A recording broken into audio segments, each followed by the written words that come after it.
नमस्कार साथियों। नमस्कार साथियों, अभी राहुल गांधी जी आपको संबोधित करेंगे।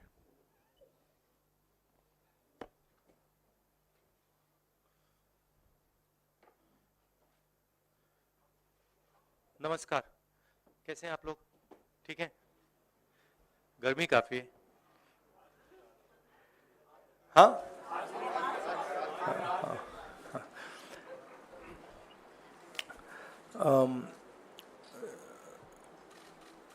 भारत छोड़ो न्याय यात्रा में मणिपुर से हम महाराष्ट्र गए और रास्ते में हजारों युवाओं ने कंप्लेन की थी कि हिंदुस्तान में नॉन स्टॉप पेपर लीक होते हैं। और आज आप सबको मालूम है कि NEET paper and UGC NET के जो पेपर्स हैं वो लीक हुए हैं और एक कैंसिल भी हुआ है। कहा जा रहा था कि नरेंद्र मोदी जी ने यूक्रेन की लड़ाई रोक दी थी। मतलब एक ऑर्डर देके जो रूस और यूक्रेन के बीच में लड़ाई चल रही थी उसको रोक दिया था, ब्रेक लगा दी थी। इजराइल और गाजा के बीच में जो लड़ाई चल रही थी उसको भी नरेंद्र मोदी जी ने रोक दिया था। मगर किसी ना किसी कारण जो हिंदुस्तान में पेपर लीक हो रहे हैं उसको नरेंद्र मोदी रोक नहीं पा रहे हैं या रोकना नहीं चाहते हैं। नुकसान स्टूडेंट्स का होता है। जो हिंदुस्तान के स्टूडेंट्स हैं, मैं जानता हूं कि आप इन एग्जाम्स के लिए महीनों सालों काम करते हो। ये आपका फ्यूचर है और आपके फ्यूचर से खिलवाड़ किया जा रहा है। मध्य प्रदेश में व्यापम हुआ और अब उस व्यापम को नरेंद्र मोदी जी और उनकी सरकार पूरे देश में फैलाने का काम कर रही है। मैं इंस्टीट्यूशनल कैप्चर की बात करता हूं, मीडिया की बात करी, अलग अलग हिंदुस्तान के जो संस्थाएं हैं उनकी बात की। यही एजुकेशन इंस्टीट्यूशंस में हो रहा है। पेपर लीक का कारण है कि सारे के सारे वाइस चांसलर्स, एजुकेशन सिस्टम को बीजेपी के लोगों ने, उनके पेरेंट ऑर्गेनाइजेशन ने कैप्चर कर रखा है। जब तक ये कैप्चर रिवर्स नहीं किया जाएगा तब तक पेपर लीक चलता जाएगा। इस कैप्चर को फैसिलिटेट नरेंद्र मोदी जी ने किया है और ये एक एंटी नेशनल एक्टिविटी है क्योंकि ये देश का भविष्य है और इससे हिंदुस्तान के युवाओं को, स्टूडेंट्स को जबरदस्त चोट पड़ती है। इंक्वायरी चल रही है, एक को आपने कैंसिल कर दिया है, अब पता नहीं दूसरे को कैंसिल किया जाएगा या नहीं किया जाएगा। बट कोई ना कोई तो इसके लिए जिम्मेदार है और उनको एकदम पकड़ा जाना चाहिए और उन पे एक्शन लिया जाना चाहिए। आपके कोई सवाल हो? साथियों, मैं गुजारिश करूंगा सवाल आपके इसी विषय पर। हाँ प्लीज। हाँ, sorry. When I went on my Bharat Jodo Yatra, the second one, throughout the route, students were telling me that paper leaks are endemic in India. They study, they work hard, honest students suffer, and students who want to cheat benefit. And this was repeated again and again and again and again. Now we are seeing an expansion of the idea of Vyapam across the country. BJP states have had to deal with this. Uttar Pradesh has had to deal with this. Madhya Pradesh has been a center of this. Gujarat has been a center of this. And now they have expanded this idea to the rest of the country. This is extremely damaging to students, and it's happening because all our institutions have been captured. Our vice chancellors are placed not based on merit, but because they belong to a particular organization. And this organization and the BJP have penetrated our education system and destroyed it. What was done by Mr. Narendra Modi to the economy with demonetization has now been done to the education system. Youngsters, I want you to know that the reason this is happening and the reason you're suffering is because an independent, objective education system has been demolished, and it has been replaced by an education system that is captured by the BJP, captured by their parent organization. And until this capture is released, you are going to suffer. You're going to see cancellations of your exams. You're going to see paper leaks again and again and again. One paper has been cancelled. We don't know what is going to happen to NEET. But whatever happens, it should not be done in a arbitrary fashion. The rules that apply to one paper should apply to another paper. And it is very important that the people who are guilty here are brought to book and they are punished. Thank you.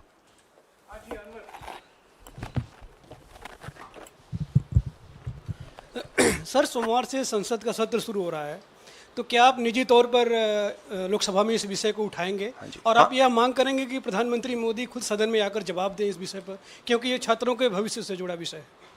हाँ, बिल्कुल, simple question. हाँ, उठाएंगे, parliament house में उठाएंगे.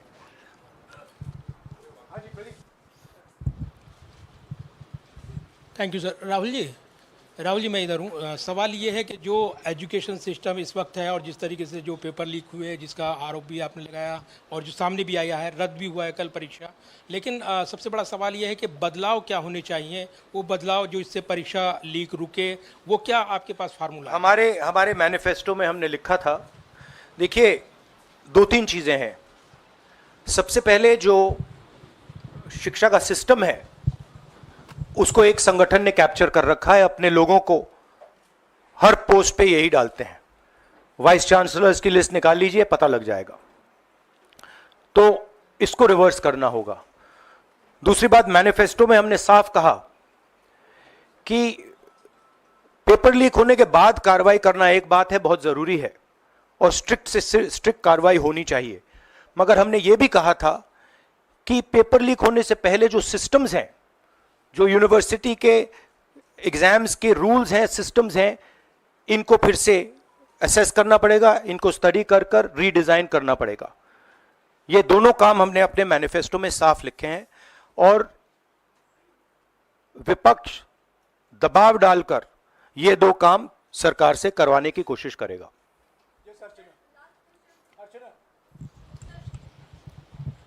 Rahul, do you think so? This is a education emergency, and till now, what is the stand? Government ने जितना भी stand लिया, do you satisfied with that stand? और सर, मेरा दूसरा सवाल भी है, जिस तरीके से आप आज स्टूडेंट से मिल रहे हैं, आज let me answer the question. See, there is a huge pressure on our students, and the pressure comes from a number of directions. The first direction is the large scale unemployment that is there in the country. Everybody understands it, everybody knows it, and one of the reasons the government suffered in this election was that all youngsters believe that Mr. Modi is incapable of solving the employment problem. So that's the first thing. Second thing is, there's huge pressure because of this, and there are very few avenues for students. In all areas, right? So you've cut off the job avenue. Now you're cutting off the exam avenue. You're saying, you can take an exam, you can study, you can work as hard as you want. On the last date, we're going to tell you that the exam is cancelled. So, that avenue is also shut. You've shut avenues like Agniveer. You've shut avenues like the public sector. So the youth of India have nowhere to go. It doesn't matter whether you're an IIT graduate, IIT student, or you're trying to join the army. The youngsters in India simply have no way through. And it's not just a educational crisis. It's a crisis in pretty much every sphere that we are facing. Now, before the elections, it was very clear that there was massive control of the media, massive control of the other institutions, so people were quiet. Now people are very clear that we are sitting on a disaster and we've got a government that is crippled, cannot do the job. It's literally walking around on one leg, right? So, yes, it's a crisis. It's a profound national crisis. It's an economic crisis. It's an educational crisis. It's an institutional crisis. So, but I don't see any response. I don't even see the capability of a response, right? So, हाँ नहीं 1 second, Bihar का भैया हमने कहा है कि inquiry होनी चाहिए और जो भी जिन्होंने भी पेपर लीक कराया है उनके खिलाफ कार्रवाई होनी चाहिए। राहुल जी, चूंकि ये मामला नेशनल लेवल पे भी एग्जाम्स में हो रहा है, स्टेट लेवल्स में भी एग्जाम्स में कई जगह इस तरह के पेपर लीक की घटनाएं होती है और करोड़ों छात्रों का जीवन अधर में लटक जाता है। आपको लगता है कि एक सख्त कानून बनाने की जरूरत है संसद में कि इससे निपटने के लिए? कैसे होगा, क्योंकि छात्रों का जीवन नहीं, बर्बाद सख्त कानून आफ्टर द फैक्ट है, वो होना चाहिए। मगर अगर आप मेरिट के बेसिस पर लोगों को नहीं जॉब देंगे, अगर आप आइडियोलॉजिकल लोगों को वाइस चांसलर बनाएंगे, इनकेपेबल लोगों को वाइस चांसलर बनाएंगे, एग्जाम्स के जो स्ट्रक्चर्स हैं, एग्जाम लेने के स्ट्रक्चर्स हैं, उनमें आप आइडियोलॉजिकल लोगों को डालेंगे तो ये काम होगा। ये इसका सबसे बड़ा कारण BJP and its parent organisation ने जो कैप्चर किया है ये है। और अगर आप कल्प्रिट ढूंढना चाहते हैं तो मैं आपको बताता हूं, जिन लोगों ने हिंदुस्तान के इंस्टीट्यूशंस को डिस्ट्रॉय किया है, जो पहले ऑब्जेक्टिव हुआ करते थे, इम्पार्शल हुआ करते थे, वो आज इम्पार्शल नहीं है, ऑब्जेक्टिव नहीं है, आइडियोलॉजिकल बना दिए गए हैं और मीडियोकर लोगों को इन इंस्टीट्यूशंस में बैठा दिया गया है। इसका मेन कारण यह है, और इसका आप एपिसेंटर देखिए, पूरा देश जानता है, युवाओं आप सब जानते हो कि इसका पहले एपिसेंटर मध्य प्रदेश हुआ करता था, वहां पे 40-50 लोगों की हत्या हुई थी, ये तब शुरू हुआ था। आप जानते हो कि गुजरात में, उत्तर प्रदेश में और मध्य प्रदेश में इन चीजों का एपिसेंटर है। और आप ये भी जानते हो कि बीजेपी के लोग कहते हैं कि हमारी लेबोरेटरी मध्य प्रदेश और गुजरात है। तो लेबोरेटरी से यह काम शुरू हुआ है और अब यह काम देश में फैल रहा है और आपका इससे नुकसान हो रहा है। जब तक ये रिवर्स नहीं किया जाएगा, जब तक हिंदुस्तान के इंस्टीट्यूशंस इनके हाथों से नहीं छीने जाएंगे और इफेक्टिव, ऑनेस्ट, इम्पार्शियल लोगों के हाथ में नहीं जाएंगे, तब तक ये होता रहेगा। और मैं आपको बता रहा हूं, जब तक बीजेपी रहेगी ये बढ़ता जाएगा।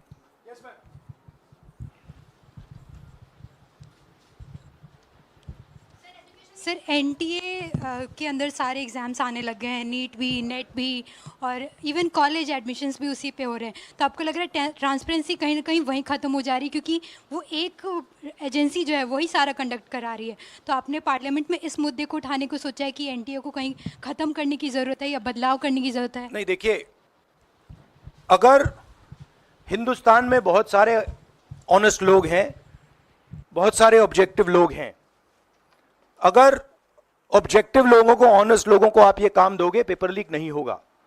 अगर आप मीडियोकर लोगों को राजनीतिक बेसिस पे, आइडियोलॉजिकल बेसिस पे चुन के करोगे तो ये काम होगा। और ये मैं कह रहा हूं, दोहराता जा रहा हूं कि हर हिंदुस्तान की हर संस्था को कैप्चर कर रखा है, लीगल सिस्टम को, ब्यूरोक्रेसी को, इंटेलिजेंस एजेंसीज को, इन्वेस्टिगेटिव एजेंसीज को, एजुकेशन सिस्टम को।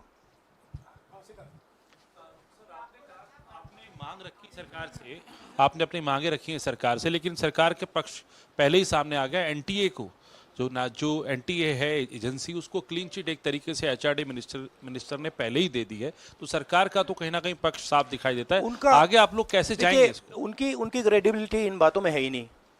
वो क्लीन चिट दें उसका कोई मतलब ही नहीं है, उनकी जीरो क्रेडिबिलिटी है। सब लोग जानते हैं कि एपिसेंटर मध्य प्रदेश, गुजरात एंड उत्तर प्रदेश। सबसे ज्यादा मेरी यात्राओं में सबसे ज्यादा पेपर लीक की बात यहीं आई थी, उत्तर प्रदेश में आई थी, मध्य प्रदेश में आई थी।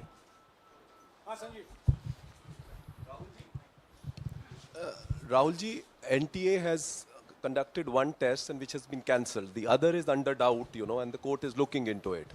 Would you say that the agency like NTA is incapable of conducting such examinations, because two main examinations, and I you would- want it to be disbanded or something? No, I would say that if you let people who know how to run these things and you promote people based on merit, there are multiple ways in which you can do exams successfully. If on the other hand, you are constantly posting people who are mediocre, who do not have the skills to do these jobs, and you're posting them simply because they come from your same ideology, no system is going to work. You can change whatever system you want. If the people who are being put into that system are mediocre and being put in for the wrong reasons, it is never going to work. Sir, Last question. Sir, NEET, specifically on NEET examination, there is of course an investigation that is going on, but the scheduled counselling session is not been delayed. It is going to happen as per schedule. So do you think that this is a mere eyewash when it comes to the investigation, saying that investigation bhi ho rahi hai, but then they are not delaying the Look, session? they can eyewash whatever they want, but they are going to get such pressure from the opposition that they're going to think twice about whatever they're doing. Because we are not going to allow this type of activity to be done as far as our students are concerned. Our students sit there, they work, they spend months, they dream about these exams for years, they spend huge amount of money. So the opposition is simply not going to allow any of this eyewash that is taking place. We will make sure that we put so much pressure on them that this issue is resolved. Okay, Janendra, last question. Sir, Janendra, jaldi.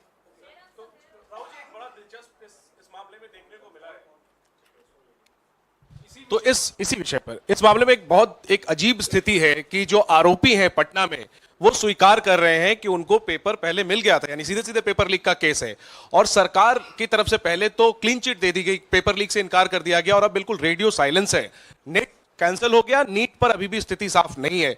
तो ये जो स्थिति है, आरोपी कह रहे हैं paper leak हुआ, मंत्री कह रहे हैं नहीं हुआ, इस पर आप क्या सोचते हैं? और नो कॉन्फिडेंस मोशन पार्लियामेंट में आप लोग लाने की कोशिश करेंगे? Silence is because Prime Minister is crippled. Right now, Prime Minister's main agenda is the Speaker. So he's not bothered about NEET, he's not bothered about all these things. He's bothered about कि भैया मेरी सरकार निकल जाए यहाँ से और मेरा Speaker बन जाए. Right? That is where he is right now. That's where his mind is. Right? So, essentially the main thing is that we have a government now, right, and a Prime Minister now, who will find it very difficult to function. The Prime Minister, if I might say so, is psychologically broken. He has collapsed, psychologically collapsed. And he will struggle, knowing his personality, he will struggle to run a government like this. Because his entire sense of running a government, the idea of running a government, Mr. Modi's idea is to generate fear in people, to frighten people, to make people not speak. You're aware of that. Now what has happened is people are not scared of him. And you saw the other day, I think somebody in Varanasi itself threw a chappal on his car. Right? So it's very clear. The basic concept of Modi has been destroyed in this election. If we were faced with if right now you had a Vajpayee ji or a Manmohan Singh ji, they might be able to survive what they are faced with. Because there is humility, there is conciliation, there is respect. But Narendra Modi does not believe in any of these things. Narendra Modi believes my way or the highway. And now suddenly is found that earlier there were Congress people who were not scared of him. Now nobody in the country is scared of him. Right? So psychologically it's almost a fatal blow for the Prime Minister. And he's going to really struggle. And of course, now we have a stronger opposition. So, it's going to be interesting and quite a lot of fun. Thank you. देखिए क्या हुआ, आपने जो नरेंद्र मोदी जी की का जो concept था और वो गुजरात में शुरू हुआ था, गुजरात से वो गुजरात मॉडल फिर वो नेशनल लेवल पे लाए। कॉन्सेप्ट क्या था? कॉन्सेप्ट था मार्केटिंग, हजारों करोड़ रुपए की मार्केटिंग और डर, एजेंसी का डर, मीडिया का डर, सरकार का डर। अब हुआ क्या? अब देश में कोई उनसे डरता ही नहीं है। मतलब एक तरीके से रिडिक्यूल करते हैं। जो पहले 56 इंच की छाती थी, अब नंबर तो नहीं दे सकता हूं, बट 30-32 हो गई है, राइट? तो अब पूरा जो ढांचा था, इतना बड़ा गुब्बारा था, वो इतना बड़ा हो गया। अब इससे नरेंद्र मोदी जी को साइकोलॉजिकल बहुत टेंशन होगा, बहुत प्रॉब्लम होगी, क्योंकि उनका जो काम करने का तरीका है वो लोगों को डराने का है, धमकाने का है। अब वो डर चला गया। आपने देखा, पता नहीं देखा या नहीं, वाराणसी में वो चप्पल मार दी किसी ने।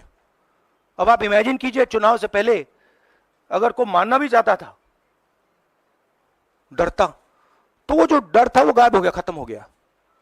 और इंटरनल भी प्रॉब्लम्स हैं, इनकी पार्टी में प्रॉब्लम्स हैं, इनके पेरेंट ऑर्गेनाइजेशन में इश्यूज हैं। तो मेरा कहना है कि जो नरेंद्र मोदी का जो कॉन्सेप्ट था उसको ऑपोजिशन ने डिमोलिश कर दिया, खत्म कर दिया है। उसको आप 56 इंच की छाती कहें, उसको आप डर कहें, उसको आप मतलब जो बिग नरेंद्र मोदी जी की जो इमेज थी उसको फाड़ दिया हमने। अब अगर वाजपेयी जैसे लीडर होते जो जिनमें ह्यूमिलिटी थी, मनमोहन सिंह जी जैसे जिनमें ह्यूमिलिटी थी, लोगों की रिस्पेक्ट करते थे, बात सुनते थे, ऐसी सिचुएशन वो काम निकाल सकते थे। मगर ये नरेंद्र मोदी जी की स्टाइल ही नहीं है। नरेंद्र मोदी जी मतलब किसी की सुन नहीं सकते, बिना फोर्स काम नहीं कर सकते। तो ये अब मामला है। और दूसरी बात, बहुत मजबूत ऑपोजिशन है, तो काफी मतलब इंटरेस्टिंग समय है। Thank you.